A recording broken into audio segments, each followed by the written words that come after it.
সম্প্রতি cyber news ও ফোর্বসের যৌথ তদন্তে প্রকাশ পেয়েছে ইতিহাসের সবচেয়ে ভয়াবহ সাইবার হামলার শিকার হয়েছে বিশ্বের প্রযুক্তি প্রতিষ্ঠানগুলো। অন্তত ১,৬০০ কোটি ইউজার নেম ও পাসওয়ার্ড এখন হ্যাকারদের হাতের মুঠোয়। গুগল, ফেসবুক, অ্যাপল, এমনকি সরকারি সংস্থার এক্সেস তথ্যও রয়েছে এই তালিকায়। একে সাধারণ তথ্য ফাঁস নয়, বরং মাস এক্সপ্লয়টেশনের ব্লুপ্রিন্ট বলছেন বিশেষজ্ঞরা।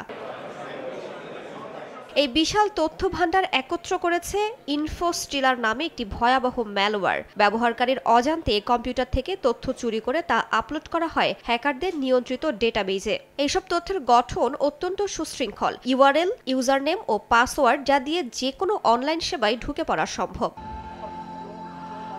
একাধিক রিপোর্ট বলছে প্রায় ৩০টি আলাদা ডেটা সেট থেকে এসব তথ্য চুরি হয়েছে, যেগুলোর প্রত্যেকটিতে রয়েছে কোটি কোটি রেকর্ড। গড়ে এক একটা ডেটা সেটে রয়েছে ৩.৫ বিলিয়ন পর্যন্ত তথ্য। ফলে যে কোনো ব্যক্তি এমনকি সামান্য পরিমাণ অর্থ খরচ করেই এখন ডার্ক ওয়েবে কিনে ফেলা সম্ভব অ্যাকাউন্টের চাবিকাঠি।